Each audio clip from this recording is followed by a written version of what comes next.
അല്ലാഹു മനുഷ്യനെ സൃഷ്ടിക്കാൻ തീരുമാനിച്ചപ്പോൾ മണ്ണ് കൊണ്ടുവരാൻ ജിബ്രീൽ അലൈഹിസ്സലാമിനോട് കൽപ്പിച്ചു.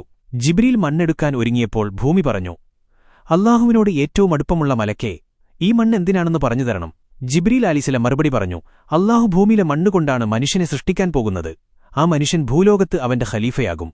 എന്നാൽ ഭൂമി വളരെ വിനയത്തോടെ അപേക്ഷിച്ചു, ജിബ്രീലേ, എന്നിൽ നിന്ന് ഒരുപാട് മനുഷ്യരെ സൃഷ്ടിക്കുന്നത് എനിക്കിഷ്ടമല്ല. എന്നിൽ നിന്ന് മടങ്ങുകയാണെങ്കിൽ അല്ലാഹുവിന്റെ പേരിൽ ഞാൻ അപേക്ഷിക്കുന്നു. ഇത് കേട്ട് ജിബ്രീൽ മടങ്ങുകയും ഇങ്ങനെ ബോധിപ്പിച്ചു, രക്ഷിതാവേ, മണ്ണെടുക്കാൻ ഭൂമിക്കിഷ്ടപ്പെട്ടില്ല. മണ്ണെടുക്കാൻ ഞാൻ ശ്രമിച്ചപ്പോൾ ഭൂമി വിരോധം പ്രകടിപ്പിച്ചു. അതിനുശേഷം അല്ലാഹു അസ്രായീൽ അലൈഹിസ്സലാമിനെ ഈ ചുമതല ഏൽപ്പിച്ചു. ഈ മലക്കിനോടും അല്ലാഹുവിന്റെ നാമത്തിൽ ഭൂമി വിരോധം പ്രകടിപ്പിച്ചു. മികായിൽ മടങ്ങി. ശേഷം ഇസ്രാഫീൽ അലൈഹിസ്സലാം അയച്ചു.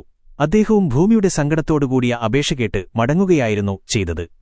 അവസാനം നിയോഗിതനായത് ഹസ്രത്ത് അസ്രായീൽ അലൈഹിസ്സലാമായിരുന്നു.